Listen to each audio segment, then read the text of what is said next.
தலைக்கு மேலே தொங்குற bulb, salt and pepper bottle, fan, light, இதில் ஏதாவது ஃபோட்டோ எடுக்கிற மாதிரி ஸ்பெஷலாக தெரியுது. ஆனால் இப்போ நீங்கள் பார்த்த படங்கள் எல்லாமே the godfather of colour photography அப்படின்னு சொல்கிற ஒருத்தர் எடுத்த படங்கள் தான். ஸோ இன்னைக்கு என்னோட ஃபேவரட் ஃபோட்டோகிராஃபி ஜானரான மண்டேன் ஃபோட்டோகிராஃபி அப்படிங்கிற ஜானருக்குள்ள கொஞ்சம் மூழ்கி நீந்த போகிறோம். முக்கியமாக 3 விஷயங்களை தெரிஞ்சுக்க போகிறோம். நம்பர் 1, ஏன் போரிங்கான சப்ஜெக்ட்ஸை ஃபோட்டோ எடுக்கணும். நம்பர் 2, சில மண்டேன் ஃபோட்டோகிராஃபி மாஸ்டர்ஸோட ஃபோட்டோவை பார்க்கலாம் ஜஸ்ட் ஒரு இன்ஸ்பிரேஷனுக்காக. நம்பர் 3, மண்டேன் ஃபோட்டோகிராஃபி பண்ணுறதுனால ஒரு ஃபோட்டோகிராஃபராக நமக்கு உண்மையில் என்ன கிடைக்கும், என்ன பெனிஃபிட்ஸ் அப்படிங்கிறத பற்றி கொஞ்சம் தெரிஞ்சுக்கலாம். பார்ப்போமா?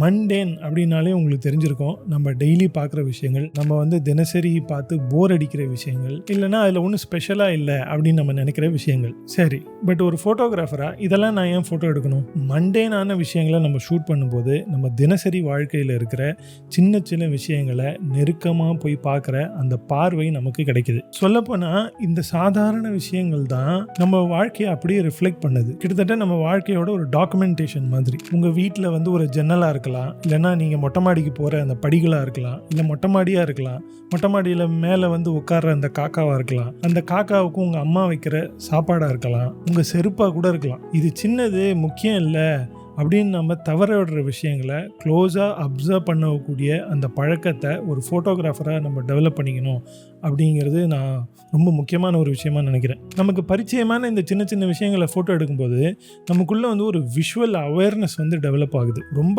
ஆர்டினரியான ஒரு விஷயத்தை ஃபோட்டோகிராஃபி மூலமாக நம்ம எக்ஸ்ட்ராடினரியாக மாற்ற முடியும். இது ஒரு கிட்டத்தட்ட ஒரு மேஜிக் மாதிரி.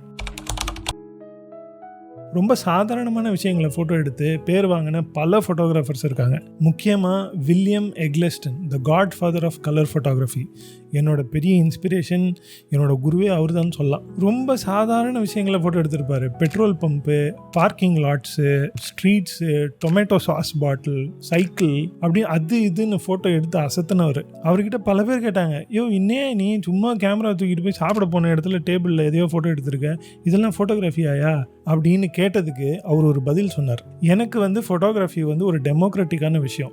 நீங்கள் பெருசு முக்கியம் அப்படின்னு இன்னும் போய் ஃபோட்டோ எடுக்கிற விஷயங்களுக்கு ஈக்குவலாக சின்ன விஷயங்கள் இதுவும் முக்கியம், இதுலேயும் அழகு இருக்குது, இதுலேயும் மீனிங் இருக்குது, அதை தான் நான் என்னோடய ஃபோட்டோகிராஃபி மூலமாக வெளிக்கொண்டு வர முயற்சி பண்ணுறேன் அப்படின்னாரு. எப்பவுமே பெரிய பெரிய விஷயங்களை நோக்கி, எக்ஸாட்டிக்கான விஷயங்களை நோக்கி தான் நம்ம கேமராவை தூக்கிட்டு ஓடுறோம். ஆனால் மண்டேன் ஃபோட்டோகிராஃபி அப்படிங்கிறது க்ளோஸ் டு ரியாலிட்டிக்கு நம்மளை கொண்டு போய் நிறுத்துது. எல்லா விதமான சின்ன சின்ன விஷயங்களையும் அப்ரிஷியேட் பண்ணி அதை ஏற்றுக்கிற மனப்பான்மையை நமக்கு உண்டாக்கி தருது.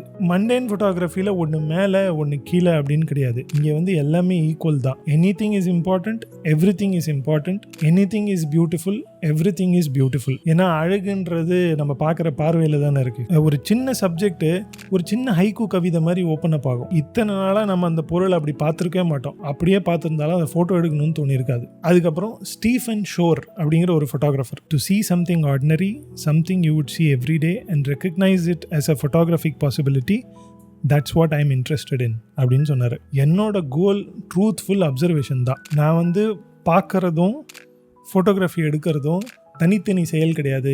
எனக்கு ரெண்டுமே ஒன்று தான். ரியாலிட்டியோட ரொம்ப நெருக்கமாக இருந்தவர். இவரோட வெப்சைட் லிங்க் நான் டிஸ்கிரிப்ஷனில் கொடுக்குறேன். அதில் முக்கியமாக எலிமெண்ட்ஸ், அதுக்கப்புறம் அமெரிக்கன் சர்ஃபேசஸ் அப்படிங்கிற 2 ஃபோட்டோ சீரிஸ் இருக்கும். அதை பாருங்கள், பெரிய இன்ஸ்பிரேஷனாக இருக்கும். மண்டேன் ஃபோட்டோகிராஃபி பண்ணுறது மூலமாக நம்மளை நாமளே கொஞ்சம் ஸ்லோ டவுன் பண்ணிக்கலாம். ஒரு லைட்டு, ஒரு ஷேடோ, ஒரு டெக்ஸ்சர், ஷேப்ஸுன்னு அழகுன்ற நம்ம சொல்கிற விஷயங்களோட அடிப்படையை இன்னும் நெருக்கமாக போய் கவனிக்கிற அந்த வாய்ப்பு இதில் இருக்குது. ஒரு மைண்ட்ஃபுல்னஸ் கிடைக்குது. இது கிட்டத்தட்ட ஒரு மெடிடேஷன் மாதிரி. இந்த ப்ராக்டிஸ் அப்படியே தொடர ஃபோட்டோகிராஃபி மூலமாக சின்ன சின்ன விஷயங்களை நீங்கள் எக்ஸ்பிரஸ் பண்ணும்போது அது ஒரு எக்ஸ்ட்ராடினரி ஸ்டோரி டெல்லிங்காக மாறிடுது. ஏன்னா எல்லாமே ரியல் லைஃப்ல இருந்து நீங்கள் உணர்ந்து எடுத்த ஃபோட்டோகிராஃப்ஸ். சும்மா எடுத்தோம் கவுத்தோம்னு அப்படின்னு எடுக்கிறோமே, அப்படி எடுத்தது கிடையாது. லைஃபோட அந்த மொமெண்ட்டோட ஒன்றா நெருங்கி இருந்து நாம் எக்ஸ்ப்ரெஸ் பண்ண விஷயங்கள். வாழ்க்கையோட ரசனையே இதில் மாறிடும். எல்லாத்துலேயும் ஒரு பேஷன்ஸ், எல்லாத்துலேயும் ஒரு ப்ரிசன்ஸ் இருக்கிறத உணர முடியும். இந்த ப்ரிசன்ஸ் ஃபோட்டோகிராஃபர்ஸுக்கு ரொம்ப ரொம்ப முக்கியம்னு நான் நினைக்கிறேன். ஸோ அப்படி பார்த்தா மண்டேன் ஃபோட்டோகிராஃபி அப்படிங்கிறது கிட்டத்தட்ட ஒரு ஃபிலாசபி மாதிரி தான். ஒவ்வொரு முறையும் நீங்கள் ஷட்டரை ப்ரெஸ் பண்ணும்போது நீங்கள் சும்மா ஜஸ்ட் ஒரு ஃபோட்டோ எடுக்கல, இந்த உலகத்தை நீங்கள் பார்க்குற விதத்தையும் ரீஷேப் பண்ணுறீங்க. So next time as a ஃபோட்டோகிராஃபராக நீங்கள் கேமராவை கையில் எடுக்கும்போது மண்டேன் விஷயங்களை நெருங்கி பார்த்து உணர்ந்து ஃபோட்டோ எடுக்க முயற்சி பண்ணி பாருங்கள். மீண்டும் இன்னொரு எக்ஸைட்டிங்கான ஃபோட்டோகிராஃபி வீடியோவில் சந்திப்போம். தேங்க்ஸ் ஃபார் வாட்சிங்.